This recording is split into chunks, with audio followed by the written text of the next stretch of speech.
Welcome to Common Sense Health, where we make perfect health common sense. So hopefully you got to watch the last video about ghrelin. Just a quick recap.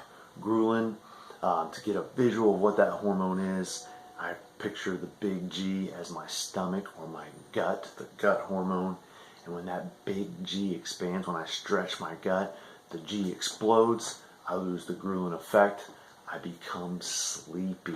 All right, so we don't need scientific data. We don't need no tests. We don't even need an article. That's something that we can test at every meal ourselves, and we can tell if that's true or not. Okay, and we can see the power of that hormone. All right, no willpower involved in whether you feel sleepy or not.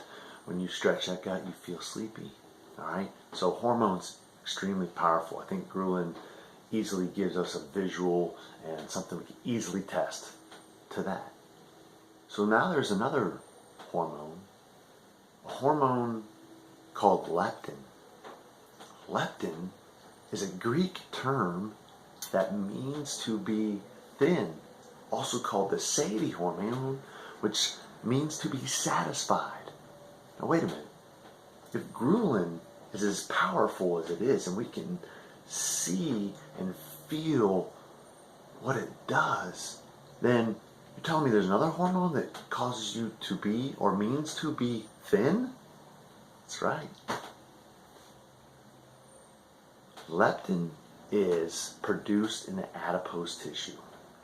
When you have lots of adipose tissue, you send a signal to the brain, tells the brain I'm satisfied, I have plenty of stores of energy, and in turn, you feel good. You're not hungry.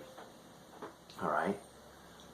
Well, if hormones are so powerful, you're asking, how come I haven't discovered leptin on my own?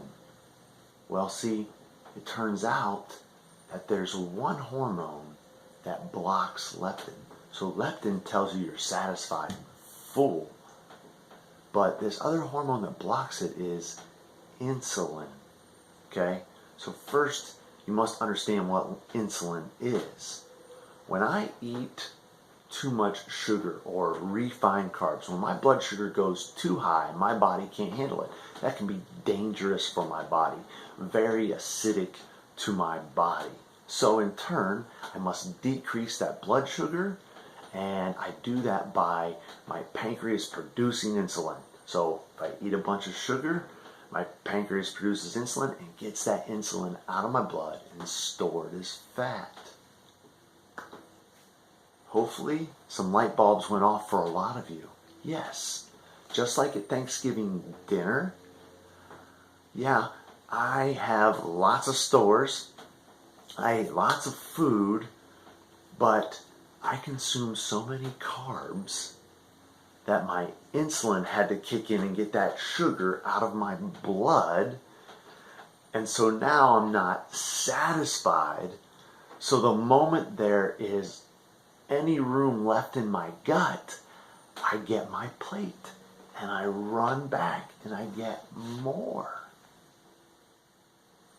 So this is why leptin's not working for us, because we have access to refined carbohydrates, which dose our blood with so much carbohydrate at once that the insulin just has to go just as fast as it can go. And actually, for a lot of people who become diabetic, they can't produce enough insulin, and their bodies can't even work well enough to burn the sugar, so they become diabetic. But if we can cut these refined sugars, now the hormone will take over and tell your brain that you're satisfied. Do you see? There is no willpower involved. Just don't eat the super highly carbohydrate rich refined carbohydrates, and your brain will tell you you're satisfied. You won't want to eat more. And here again, this same thing can be tested at each meal. All right? So many people that we recommend that you do a coconut oil in your coffee in the morning.